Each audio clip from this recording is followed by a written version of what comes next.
Hello once again, ladies and gentlemen, welcome to another edition of SoulsBorne Battle to the Death. We're going to pick two random SoulsBorne bosses, and then each one will be placed in front of a computer, excuse me, and they will have a typing contest, and whichever SoulsBorne boss types the most words the fastest will be the winner.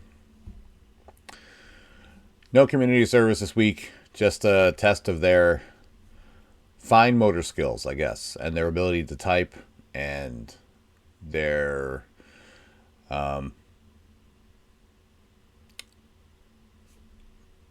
ability to learn computer in school. I don't know.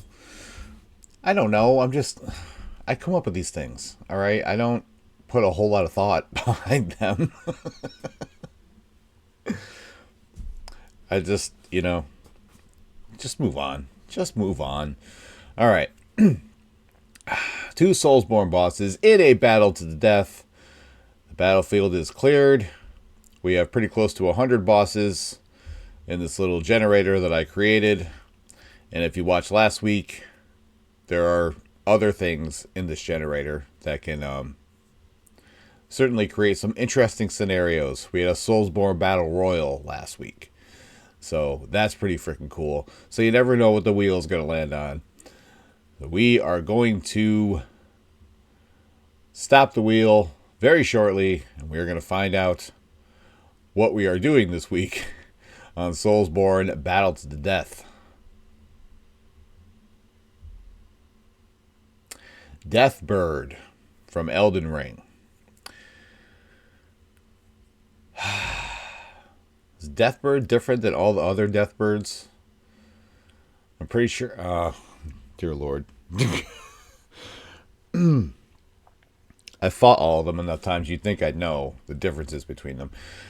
The Deathbirds they're tough. They're tough and they're a pain in the ass. And they have all kinds of different attacks. They can hit you from long range. They're fast. They can fly. They're not too fast.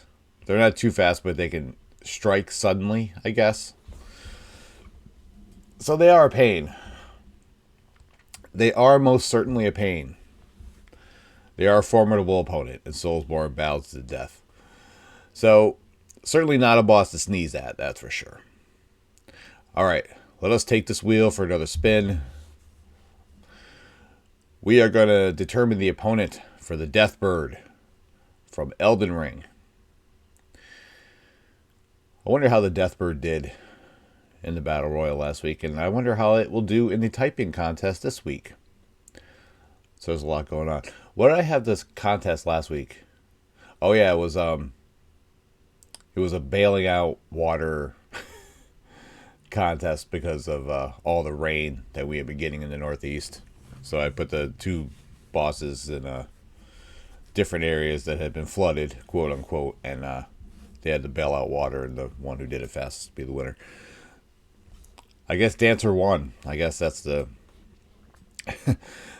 story behind that. All right. Deathbird going one-on-one in a battle to the death with Prowling Magus and Congregation. We landed on them a few weeks ago. I don't have sound effects on, or else I would do some kind of buzzer, do the bruh sound. Well, I am not allowed to give my opinions on this portion of the show. I do not want another letter from legal. So we are going to go to the contractually obligated bios, and let's have a look at the Deathbird. Not a ton of lore surrounding the Deathrite birds in Elden Ring. They're kind of secondary bosses, and there's several of them. But they are gigantic decaying birds that apparently have encrusted corpses in their body, which I had not noticed, and now we'll have to take a closer look. They are partially covered in ghost flame and guarded by the spirits of the servants of death inside their wings. They were called graveyard firekeepers. Firekeepers? So there's some kind of connection between Elden Ring and Dark Souls 3 after all.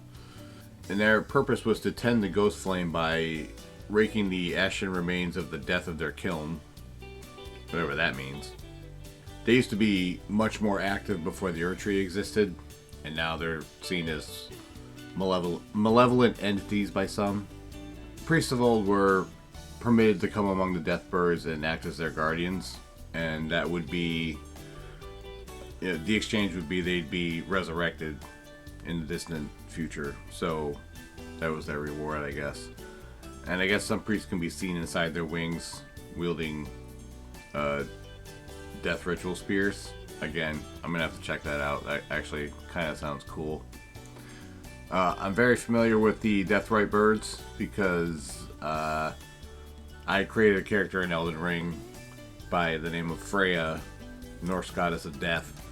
So I wanted her to be proficient in the Ghost Flame, so I went around and collected all the Ghost Flame spells and weapons and such, and I did enjoy her as a character. And fun side note, when the DLC Shadow of the Erdtree came out, she was the only one of the characters that I had that was close enough to get into the DLC without having to do anything extra. So I went through the DLC playing as her, and even though I loved her, she was not my strongest character.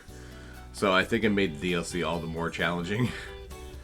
But yeah, just a fun little side note. But yeah, the Deathrite birds are no joke, and they have powerful spells and are fast and powerful and a pain in the ass.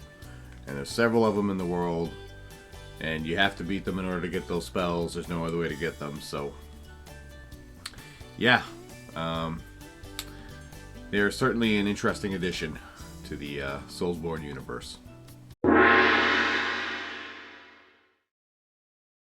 The Prowling Magus and Congregation from Dark Souls 2 are a bit of a roadblock in that game. In fact, the section on the fandom wiki where they would have lore, it's not actually called lore, it's just called plot. The Magus was an evil warlock hailing from Aldia's Keep, and he infected his body with dark magic, which he did by partaking in forbidden rituals. So that always seems like a good idea.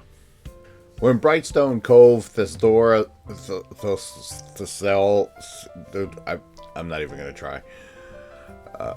When their population was ravaged by the infestation of spiders, the remaining population eventually became hollow, which, as we all know, in Dark Souls world is basically the undead that we would know, like zombies. And then those hollows eventually became, I guess, mind controlled by the mages. So the Prowling Magus is controlling their every move. That is the congregation. Those hollows are the Prowling Magus' congregation, shall we say. Basically, if you've been playing video games for any length of time, you know that the Prowling Magus is the one that you want to kill. The congregation around him just basically serves as a nuisance. The Magus himself has a variety of dark attacks, dark magic spells that he can use just to basically pick you off at will. The priests around him are a major nuisance because they can heal basically their entire congregation and the Magus himself. And they also have lightning spears that they can hurl at you and cause significant damage.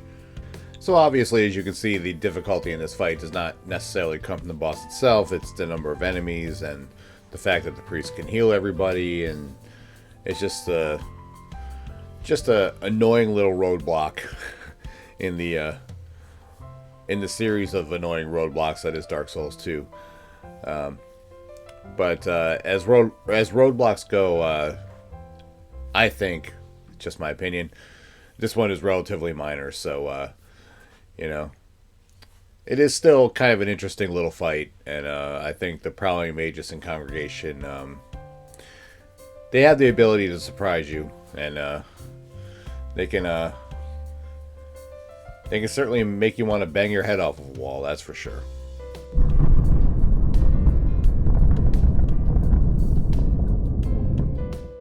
The question here is not who wins between the Deathbird and Prowling Magus and Congregation. The question here is, how does the Deathbird win, and how long does it take it?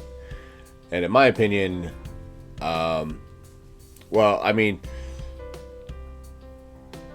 what I'm thinking about here is how exactly does the Deathbird do it? And I think that the Deathbird just kind of waits for the Congregation and the Prowling Magus, to come together as one, and then just wipes them out with one of his AoE moves. I think that's pretty much it. I think that's pretty much how it happens. I don't think it takes very long.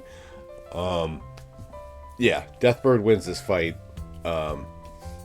pretty handily. I don't think I need to drag this out any further than it needs to be. Yeah, I don't even know what else I need to say about that. Deathbird wins this and doesn't take very long to do so. Deathbird wins this and is home in time for dinner. I think is pretty much the way I could sum it up. Prowling Magus and Congregation, I know, it's a group.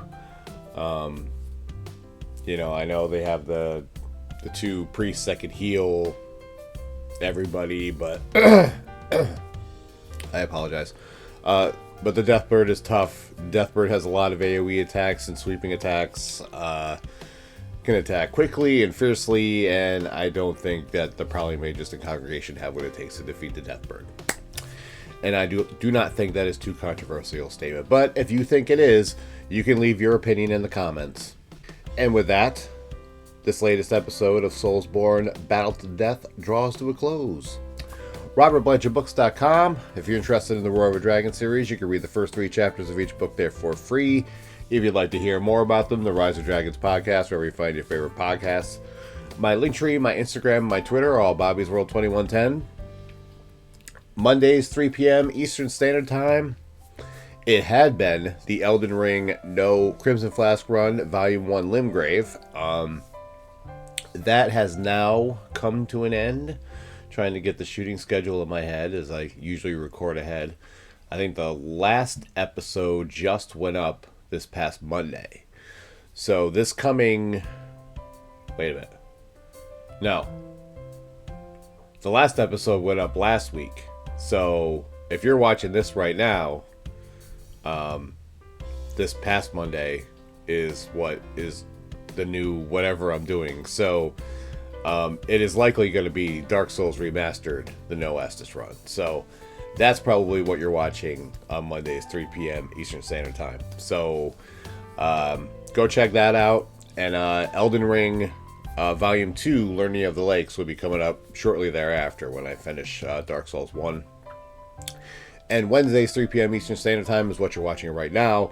SoulsBorne Battle to the Death. I know I usually describe what happens, but you just watched the show, so why would I do that? Seems kind of stupid to me.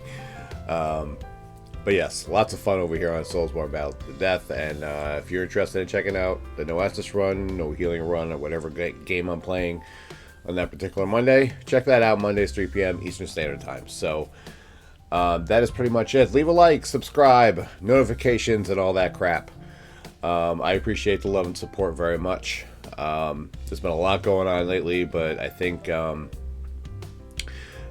I have found the light at the end of the tunnel, and I've come out the other side. And I think it's I mean, there's still some obstacles in the way, but I think everything is pretty much gravy from here on out. So things are looking up, and I'm pretty excited about the future. So that is very good news, and I hope that everyone out there is I hope life is treating them well, and I hope everyone is having a great life and a great day, a great week, a great month. So yeah, come back next week for more SoulsBorne Battle to Death. Check out everything else on the channel, and I will see you back here next week. Be well, stay safe, and as always, it's Bobby's World, and you're all just living in it. See you for live, y'all. Bye. What's going on, guys? Thank you for checking out the video today, but I got a question for you. Did you know I wrote a book? Did you know I wrote 3 books? Did you know that they're all part of the same series? The Roar of a Dragon, The Treachery of a Weasel, and The Cry of a Raven. ReadersFavorite.com says that its intensity rivals that of the Game of Thrones series. Now, I personally think that's crazy, but it's not for me to judge, it's for you to judge. Go to robertblanchardbooks.com and you can check out the books right now. But wait, that's not all. All 3 books got 5-star reviews in ReadersFavorite.com. These books won the Silver Medal in the Literary Titan Awards. The Cry of a Raven won Silver at the Global eBook Awards. So what are you waiting for? Read about Aiden's dream to become a Knight of Delmar. Read about his death and resurrection. Oops, I gave that away, didn't I? And read about his journey back home from 3,000 years in the future to stop the evil that started in Delmar. Go to robertblanchardbooks.com. You can read the first 3 chapters of each book there for free. And then, if you're interested, you can buy the books there as well. And if you've already read the books or you just want to hear more about them, you can check out the Rise of Dragons podcast.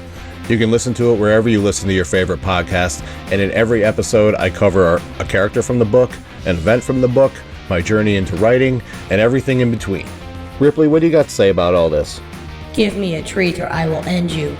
You know she's telling you to check out the books. Go to robertblanchardbooks.com to check out the books or listen to the Rise of Dragons podcast if you want to hear about them. That's all I got to say, and thank you for watching this video.